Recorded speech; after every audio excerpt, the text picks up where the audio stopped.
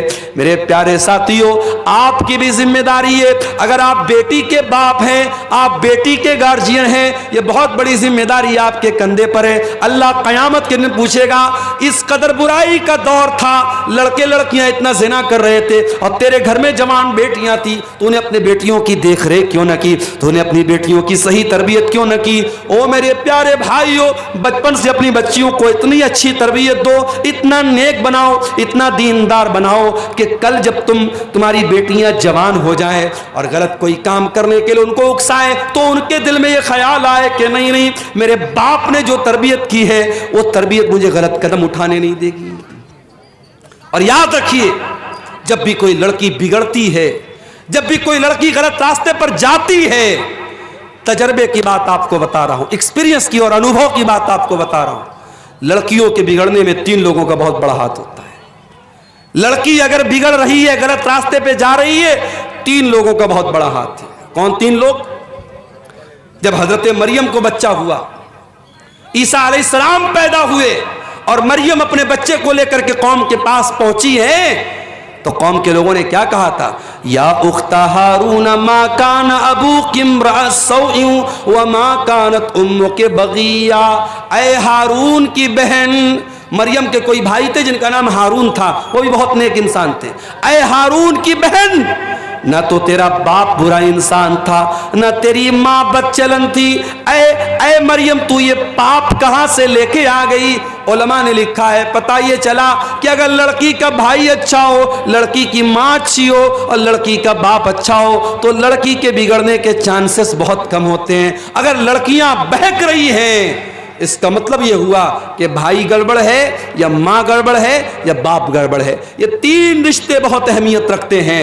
جس گھر میں لڑکوں کے تعلقات لڑکیوں کے ساتھ ہوں اور جس گھر میں بہن یہ دیکھتی ہو میرا بھائی راتوں میں لڑکیوں سے بات کرتا ہے اور لڑکیوں کے ساتھ گھومتا پھرتا ہے، اس گھر کی لڑکیاں بھی وہ کام کرنے میں ہچکیں گی نہیں میرے پیارے ساتھیوں۔ اس لیے لڑکیوں پر چوڑی ٹائٹ کرنے سے پہلے اپنے گھر کے لڑکوں پر بھی چوڑی ٹائٹ کرو اور ان کی بھی نگرانی کرو اور ان کو بھی غلط کام سے روکو۔ اور یاد رکھو، زناکاری وہ راستہ ہے جس پر سے چل کے دوسرے لوگ ہمارے گھر تک آ سکتے ہیں۔ اللہ نے اسی لیے زناکاری کو راستہ قرار دیا ہے۔ اللہ نے فرمایا وَلَا تَقْرَبُوا الزِّنَا، اے ایمان والو تم زنا کے قریب بھی نہ جانا، اِنَّهُ كَانَ فَاحِشَةً، یہ بہت گندا کام ہے، وَسَاءَ سَبِيلًا، اور یہ بہت برا راستہ ہے۔ اسی راستے پر چل کر کے کوئی تمہارے گھر کی دہلیز تک بھی آئے گا، کوئی تمہارے گھر کی بہو بیٹی تک بھی آئے گا۔ اس لیے زناکاری سے اپنے گھر کو بچاؤ۔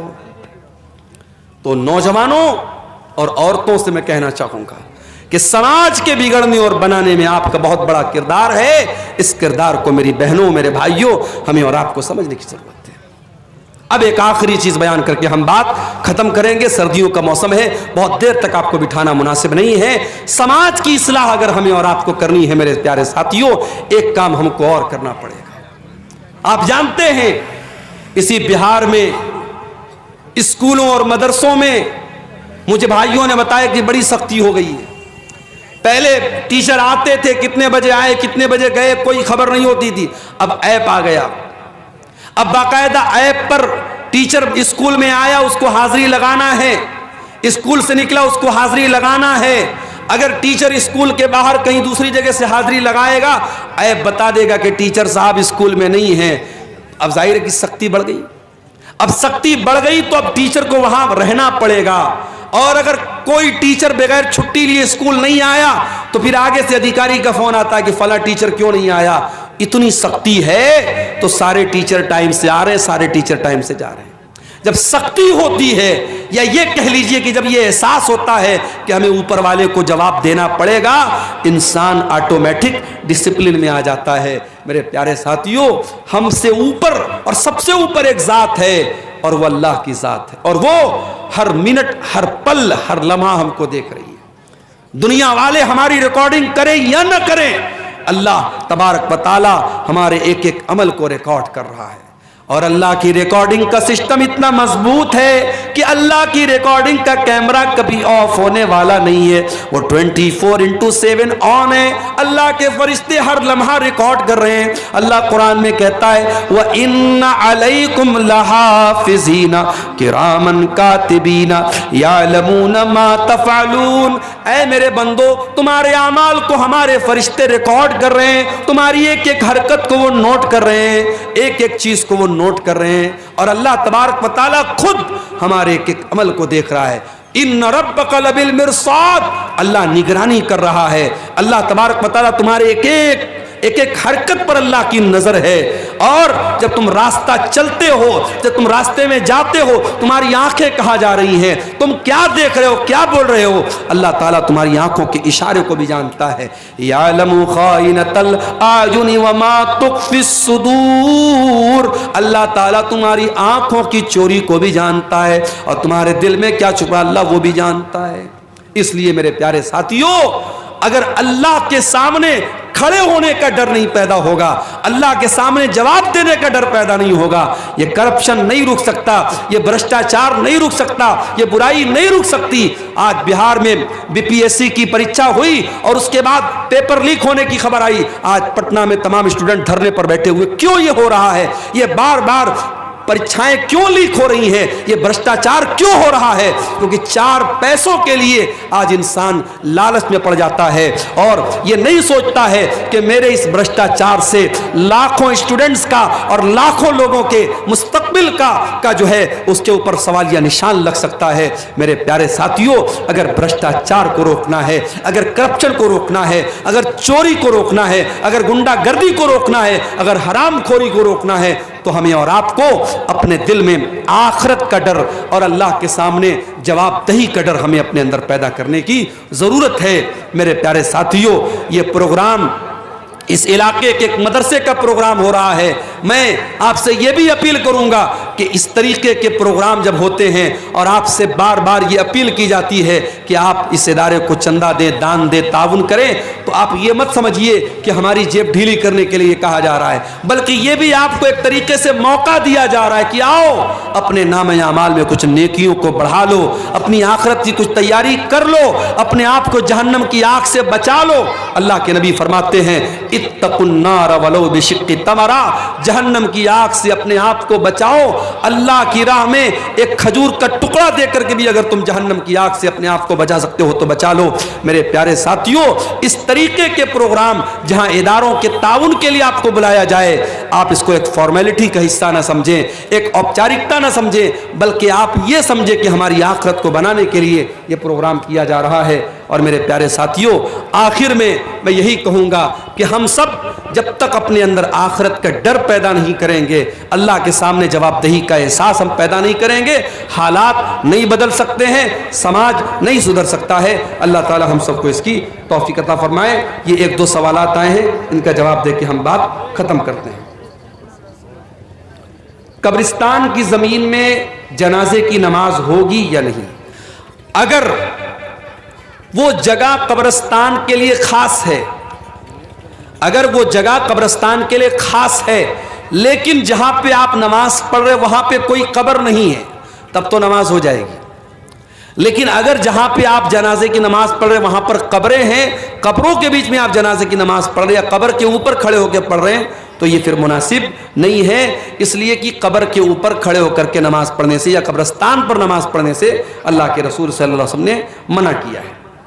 اللہ کے نبی مرد اور عورت کی جنازے کی نماز الگ الگ جگہ پڑھاتے تھے یا نہیں؟ ایسی کوئی دلیل نہیں ہے، ایسی کوئی دلیل نہیں ہے کہ مرد کے جنازے کی نماز الگ جگہ پڑھاتے تھے، عورت کے جنازے کی نماز الگ جگہ پڑھاتے تھے۔ ہاں، جب جنازہ آتا تھا، اگر مرد کا جنازہ ہوتا تھا تو اللہ کے نبی سر کے پاس کھڑے ہوتے تھے، اگر عورت کا جنازہ ہوتا تھا تو بیچ میں اس کی کمر کے پاس کھڑے ہوتے تھے۔ مرد اور عورت کے جنازے میں نبی کے کھڑے ہونے کا طریقہ الگ تھا، لیکن جنازہ کی نماز پڑھانے کی جو جگہ تھی وہ ایک ہی تھی، الگ الگ ہونے کی میرے علم میں کوئی دلیل نہیں ہے۔ دوسروں کی زمین میں نماز پڑھنا بنا پوچھے کیسا ہے؟ دیکھیے، اگر آپ کسی کے مکان میں آپ نے نماز پڑھ لیا تو نماز تو قبول ہو جائے گی، لیکن یہ ہوتا ہے کہ اگر کسی کے گھر میں آپ نماز پڑھ رہے ہیں تو اس کی اجازت ہونی چاہیے، لیکن اگر یہ معلوم ہے کہ بھئی وہ اجازت نہیں دے گا تو نہیں پڑھنا چاہیے، لیکن اگر آپ پڑھ لیں تو نماز ہو جائے گی۔ ہاں، کسی کی زمین پر ناجائز قبضہ کر کے اگر آپ اس میں نماز پڑھیں تو اس کے بارے میں علماء کا اختلاف ہے کہ اگر بے ایمانی کی زمین ہے، ناجائز قبضہ کر کے کوئی زمین ہم نے ایکوائر کی ہے، اس پر ہم نماز پڑھتے ہیں تو نماز ہوگی کہ نہیں؟ تو بہت سارے علماء کا کہنا ہے کہ نماز تو ہو جائے گی مگر گناہ ہو، انسان گنہگار ہوگا کیونکہ وہ زمین ناجائز ہے، اور بہت سارے علماء کا کہنا ہے کہ نماز نہیں ہوگی۔ تو وہ ایک اختلافی مسئلہ ہے، لیکن بہرحال کسی دوسرے کی زمین پر آپ بغیر پوچھے بھی نماز پڑھ سکتے ہیں، لیکن پوچھ کے پڑھا جائے تو زیادہ بہتر ہے۔ قسطوں پر کچھ بھی خریدنا کیسا ہے؟ بہت اہم سوال ہے۔ آج کے زمانے میں قسطوں پر بہت ساری چیزیں خریدی جا رہی ہیں۔ ایک سامان 10,000 روپے کا ہے، مان لیجئے کہ موبائل 10,000 روپے کا ہے، آپ نے قسط پر خریدا، موبائل والے نے کہا کہ ہم یہ 12,000 کا آپ کو دیں گے۔ اب 2,000 روپیہ وہ زیادہ لے رہا ہے اور وہ صاف بتا رہا ہے کہ آپ کیش لیں گے تو ہم 10,000 کا دیں گے اور قسطوں میں لیں گے، ادھار لیں گے تو 12,000 کا دیں گے۔ تو یہ جائز ہے، اس میں کوئی حرج کی بات نہیں ہے۔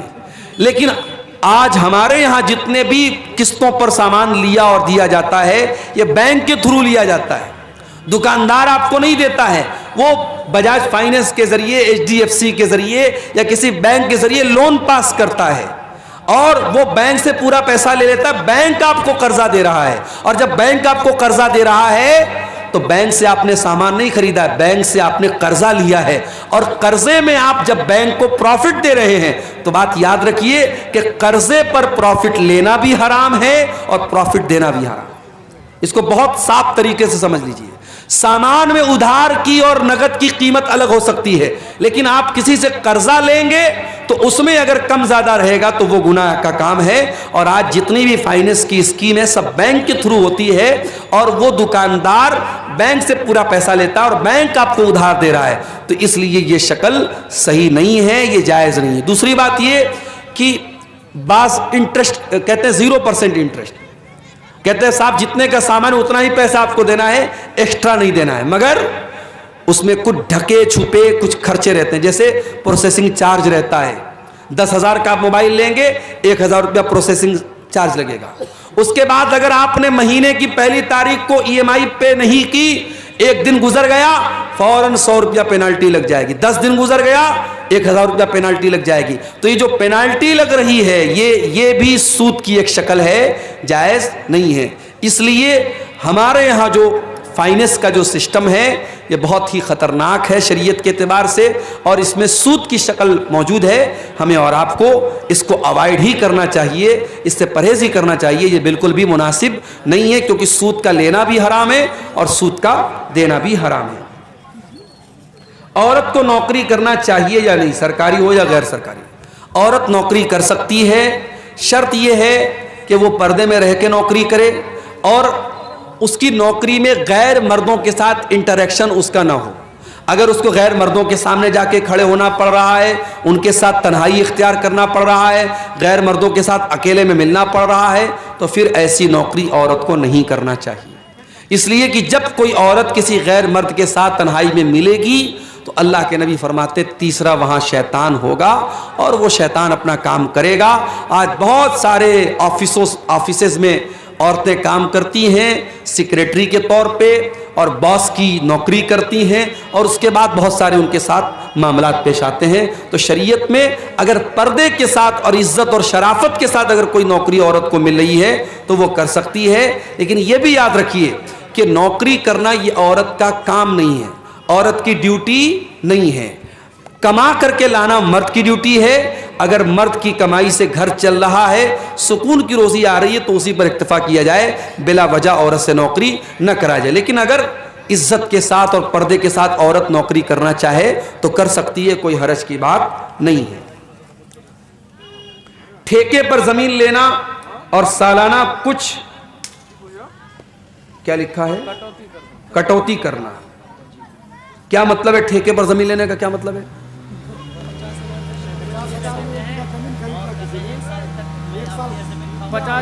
زمین 50,000 میں لے لی۔ نہیں، یہ غلط شکل ہے نا۔ دیکھیے سیدھی سی بات ہے، آپ کی زمین ہے, میں پیسہ دے کر کے زمین لے رہا ہوں, تب تو ٹھیک ہے. اب میں نے آپ کو پیسہ دیا اور آپ نے مجھے زمین دیا, اب 1 سال تک میں آپ کی زمین سے فائدہ اٹھاؤں اور آپ میرے پیسے سے فائدہ اٹھائیں, تو یہ شکل بھی سود کی شکل ہے. اس کا مطلب یہ ہوا کہ آپ نے مجھ کو جو زمین دی اور میں نے آپ کو 1 لاکھ روپیہ دیا, تو 1 لاکھ میں نے ادھار دیا آپ کو, اور ادھار کا بینیفٹ کیا اٹھایا جا رہا ہے کہ زمین لی جا رہی ہے. تو ادھار پیسے پر کسی بھی طریقے کا بینیفٹ لینا صحیح نہیں ہے. آپ زمین کا اگر لین دین کر رہے ہیں, ایک ہوتا ہے کہ ایڈوانس دے دیا, 1 لاکھ روپیہ ہم نے ایڈوانس دے دیا, 1 سال میں ہم پورا پیسہ ادا کریں, وہ ایک الگ شکل ہو گئی. لیکن اگر کسی کو زمین ہم نے پیسہ اس سے زمین لے لی اور 1 سال تک ہم نے فائدہ اٹھایا اور اس کے بعد پیسہ واپس کر دیا, زمین والے نے زمین واپس کر لی, تو پھر یہ شکل صحیح نہیں ہے. باقی مزید اس کی جو شکلیں ہیں وہ آپ اپنے علاقائی علماء سے سمجھ لیں تو زیادہ بہتر ہے. پتی پتنی آپس میں ملاقات کے دوران کسی پرکار کے, جو بہت مشہور چیز ہے ہمارے یہاں, میں نام نہیں پڑھ رہا ہوں اس کا, سوالات کا, کیونکہ بچے وغیرہ بھی بیٹھے ہیں, میاں بیوی کی ملاقات کے پہلے حمل کو روکنے کے لیے جو طریقے استعمال ہوتے ہیں, 2-3 شکلیں ہمارے یہاں زیادہ رائج ہیں. جیسے وہ خواتین گولی وغیرہ لیتی ہیں یا مرد حضرات کچھ چیزوں کو استعمال کرتے ہیں. تو سوال پوچھا گیا کہ اس کو استعمال کرنا کیسا ہے. تو دیکھیے, اب ظاہر ہے کہ اللہ کے رسول کے دور میں یا صحابہ کے دور میں تو یہ چیزیں نہیں تھیں, لیکن اس دور میں بھی پریگنینسی نہ ہو, حمل نہ ہو, اس کے لیے کچھ طریقے اپنائے جاتے تھے. ایک طریقہ تھا عزل کا طریقہ. تو عزل کا جو طریقہ تھا اس میں یہ تھا کہ مرد جو ہوتا تھا وہ یعنی یہ نوبت ہی نہ پیدا ہو کہ پریگننسی کا کوئی معاملہ پیش آئے, وہ ایسا طریقہ اپناتا تھا. تو اللہ کے نبی صلی اللہ علیہ وسلم نے اس کو حرام قرار, آپ نے کہا بچو تو بہتر ہے, لیکن آپ نے حرام قرار نہیں دیا. تو اسی لیے علماء کا یہ کہنا ہے کہ اگر اس طریقے کی احتیاطی تدابیر اگر استعمال کی جائیں, اور وہ بھی اس وجہ سے کہ بھی بچہ چھوٹا ہے, اگلا بچہ اگر پیدا ہوگا تو اس بچے کے دودھ وغیرہ پینے پر یا اس کی پرورش پر مسئلہ آئے گا, تو اس سوچ کے ساتھ اگر وہ ان چیزوں کو استعمال کرتا ہے تو اس کی گنجائش بنتی ہے. لیکن ہاں, صرف اس ڈر سے کہ پیدا ہو جائے گا تو ہم کہاں سے کھلائیں گے, یا کوئی ایسا طریقہ اپنانا کہ پرماننٹ حمل نہ ہو, یا نسبندی کرا لینا, یا اس طریقے کا کوئی آپریشن کرا لینا کہ آئندہ اولاد نہ ہو بنا کسی مجبوری کے, تو یہ ٹھیک نہیں ہے, یہ مناسب نہیں ہے. یا اسی طریقے سے اگر حمل ٹھہر گیا, حمل کے ٹھہرنے کے بعد کوئی دوا کھلا کر کے حمل کو ضائع کرنا, یہ ساری شکلیں حرام ہیں. ان سب سے ہمیں پرہیز کرنا چاہیے اور بچنا چاہیے. جب علماء جہیز لیتے ہیں تو عام آدمی کو کیوں منع کرتے ہیں؟ بہت اچھا سوال ہے. علماء اگر جہیز لیتے ہیں تو کیا وہ عام آدمی کو منع نہیں کر سکتے؟ اگر عالم کا کام تقریر کرنا ہے, بیان کرنا ہے, اور جب وہ شادی کا مسئلہ بیان کرے گا تو کیا اس وجہ سے کہ اس نے کبھی جہیز لیا تھا کیا وہ اس کو جائز قرار دے دے؟ نہیں. دیکھیے, جو چیز غلط ہے عالم کے کرنے سے وہ صحیح نہیں ہو جائے گی. اور آپ اللہ تعالیٰ کیا یہ جواب نہیں دے سکتے کہ وہ ہمارے محلے کے تو مولانا صاحب کرتے تھے. مولانا صاحب کے کوئی کام کرنے سے وہ کام صحیح نہیں ہو جائے گا. صحیح اور غلط کا معیار قرآن اور حدیث ہے, صحیح اور غلط کا معیار دلیل ہے. اگر دلیل کی روشنی میں جہیز لینا غلط ہے, جہیز کا لین دین غلط ہے تو غلط ہے. اگر عالم نے لیا ہے, عالم اللہ تعالیٰ کیا اس کا حساب دے گا. اب سوال یہ کہ عالم کیوں منع کرتے ہیں, تو آپ کیا چاہتے ہیں کہ ایک تو اس نے لیا ہے, ایک غلط کام کیا, منع بھی نہ کرے, دوسرا غلط کام کرے, تو ڈبل غلط کام اس سے مت کروائیے. اگر کوئی لے رہا ہے, دے رہا ہے, تو وہ غلط ہے, اور اس کے لینے دینے کی وجہ سے وہ صحیح نہیں ہو جائے گا. مولانا صاحب, اگر ہم لڑکیاں رخصت کی حالت میں رہتے ہیں تو قرآن امپارا چھو کر پڑھ سکتے ہیں؟ تو نہیں, تو دوسری کتاب میں وہی صورت اور آیت رہتی تو اس کو کیوں چھوتے ہیں؟ دیکھیے, بہت اچھا سوال ہے کہ جب عورتیں پیریڈ میں ہوں, تو اب ایک سوال یہ ہے کہ پیریڈ کی حالت میں عورت قرآن کو چھو سکتی ہے یا نہیں. ایک مسئلہ یہ کہ قرآن کو چھو سکتی ہے یا نہیں, اور ایک مسئلہ کہ کوئی کتاب ہے, کوئی رسالہ ہے, کوئی میگزین ہے, اس میں قرآن لکھا ہوا ہے, اس میں آیت لکھی ہوئی, اس کو چھو سکتی ہے کہ نہیں. تو دیکھیے, جو حکم قرآن کا ہے وہی حکم اس میگزین اور رسالے کا نہیں ہو سکتا ہے. اس لیے کہ آپ دیکھیے کہ اللہ کے نبی صلی اللہ علیہ وسلم نے بادشاہوں کو لیٹر لکھا, اور اس میں بسم اللہ الرحمن الرحیم بھی لکھا, قرآن کی آیت بھی لکھی, اور بادشاہ لوگ ظاہر کافر تھے, ان کے ہاتھ میں وہ لیٹر گیا. اس کا مطلب کہ ایک ضرورت کے تحت وہ لیٹر ان کو دیا گیا. تو عورت اگر قرآن کو چھو رہی ہے اور کسی کتاب کو چھو رہی ہے دونوں برابر نہیں ہے، ایک بات. دوسری بات یہ کہ پیریڈ کی حالت میں عورت اگر دستانے کے ذریعے یا دوپٹے کے ذریعے قرآن کو چھوئے تو بہتر ہے، ڈائریکٹ نہ چھوئے. لیکن اگر موبائل وغیرہ میں قرآن پڑھنا چاہے تو پڑھ سکتی ہے، یا بغیر چھوئے پڑھنا چاہے تو پڑھ سکتی ہے. کوئی عورت قرآن کی حافظہ ہے، اگر پیریڈ میں وہ قرآن پڑھ رہی کوئی حرج کی بات نہیں، پڑھنا منع نہیں ہے. چھونے کے بارے میں بعض حدیثیں ایسی ہیں کہ چھونا صحیح نہیں ہے، تو چھونے کے لیے وہ دوپٹہ یا دستانہ وغیرہ استعمال کرے. اور تو رسالہ اور جو میگزین وغیرہ ہے اس کو پڑھ سکتی ہے، اس میں کوئی حرج کی بات نہیں. اس کا حکم وہ نہیں ہے جو قرآن کا حکم ہے. مولانا صاحب کیا ہم لوگ گوبر سے گھر پوچھ سکتے ہیں؟ دیکھیے گوبر ایک گندگی کی چیز ہے، گوبر ایک گندگی کی چیز ہے، اور اسی لیے حدیث میں گوبر سے استنجا کرنے سے منع کیا گیا ہے. گوبر کے بارے میں کچھ حدیثوں میں یہ بھی آیا ہے کہ وہ جنات کی خوراک ہے، تو اس لیے اس کو گھر وغیرہ میں اس کو پوچھنے وغیرہ میں استعمال کرنا مناسب تو نہیں معلوم ہوتا ہے، لیکن ہم اس کو حرام اور ناجائز تو نہیں کہہ سکتے. اس کے بارے میں بھی آپ اپنے علاقائی علماء سے جو ان حالات کو زیادہ بہتر سمجھتے ہیں ان سے آپ رابطہ کریں تو زیادہ بہتر ہے. واللہ اعلم بالصواب.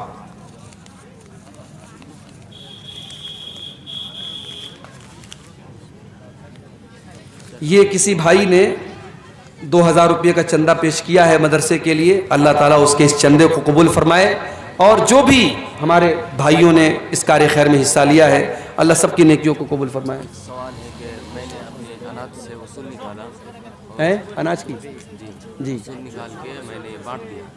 جب پھر کوئی علماء یا مدرسے والے آتے ہیں تو وہ مانگتے ہیں اور اپنے گھر سے دیتے ہیں، اگر کم ہی دیتے ہیں تو وہ پھینک کے چلے جاتے ہیں. انہوں نے یہ سوال کر رہے بھائی صاحب کہ اگر ہم اپنے اناج کی جو زکوٰۃ ہے وہ زکوٰۃ نکال چکے، اب اس کے بعد کوئی مدرسے والا آ رہا ہے اور اگر وہ مانگ رہا ہے تو اس کو کچھ دے سکتے ہیں کہ نہیں، پوچھ رہے ہیں؟ دیے ہاں. لیکن وہ جتنا دیے اس سے خوش نہیں ہے اس میں. دیکھیے آپ نے جب زکوٰۃ نکال دی، آپ کے کھیت میں اتنا اناج پیدا ہوتا ہے، آپ نے اس کو کیلکولیٹ کر لیا کہ میرے اوپر اتنی زکوٰۃ فرض ہے، اتنا دھان آپ نے اللہ کی راہ میں دے دیا. اب اس سے زیادہ آپ کو دینا ضروری نہیں ہے. اب کوئی مدرسے والا آیا تو آپ صدقہ کے طور پہ، دان کے طور پہ اس کو کچھ دے دیے تو وہ اس پر آپ کو ثواب ملے گا، لیکن وہ فرض نہیں ہے. فرض اتنا ہی ہے جتنا آپ کے اوپر زکوٰۃ بنتی ہے. لیکن وہ پھینک کے چلے جاتے ہیں، نہیں لیتے. دیکھیں یہ ایک سوال بہت اچھا سوال آیا ہے، بہت ہی اہم سوال ہے اس دور کا کہ مولانا صاحب کیا لڑکا لڑکی پیار کر سکتے ہیں یا نہیں. یہ سوال جو ہے ہمارے نوجوانوں کا فیوریٹ سوال ہے کہ لڑکا لڑکی پیار کر سکتے ہیں یا نہیں. تو بھائی لڑکا لڑکی بالکل پیار کر سکتے ہیں، لائسنس حاصل کرنے کے بعد پیار کر سکتے ہیں، اور وہ لائسنس ہے نکاح کا. نکاح کے پہلے پیار اسلام میں نہیں ہے.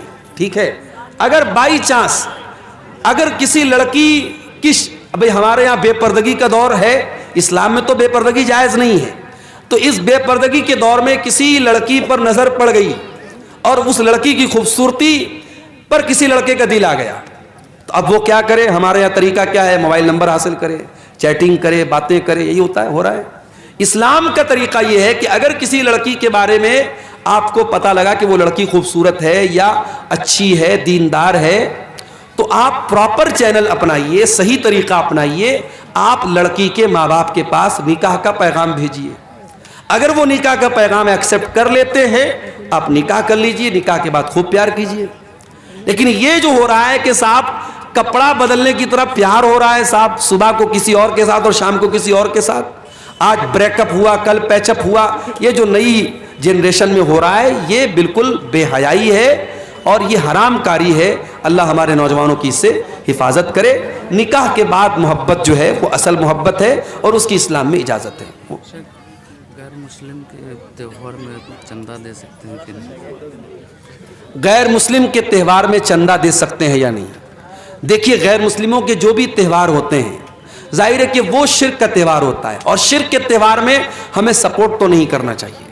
لیکن اگر ہم کسی ایسے علاقے میں رہتے ہیں جہاں سب لوگ مل جل کر کے رہتے ہیں اور وہاں اگر ہم نے چندہ نہیں دیا تو فتنہ فساد پیدا ہو سکتا ہے، مسائل پیدا ہو سکتے ہیں، تو صرف ان کے شر سے بچنے کے لیے، کسی سپورٹ کے طور پہ نہیں، یا یہ سوچ کر کے نہیں کہ ہم ایگری ہیں ان کے شرک سے یا ان کے شرک میں ہم شامل ہو رہے ہیں، صرف ان کے شر سے بچنے کے لیے اگر کچھ رقم دے دی جائے تو اس کی گنجائش بنتی ہے, وہ جائز ہے. لیکن بعض مسلمان کیا کرتے ہیں, باقاعدہ شامل ہوتے ہیں اور ان کے پورے تہوار میں ہر طریقے سے سپورٹ کرتے ہیں, تو وہ مناسب بات نہیں ہے.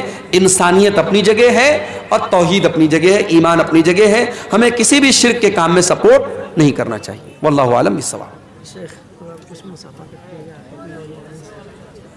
نہیں کریں گے بھائی, کنجوس لوگ ہیں, کرنا ہوتا تو کر دی ہوتے اب تک ہیں.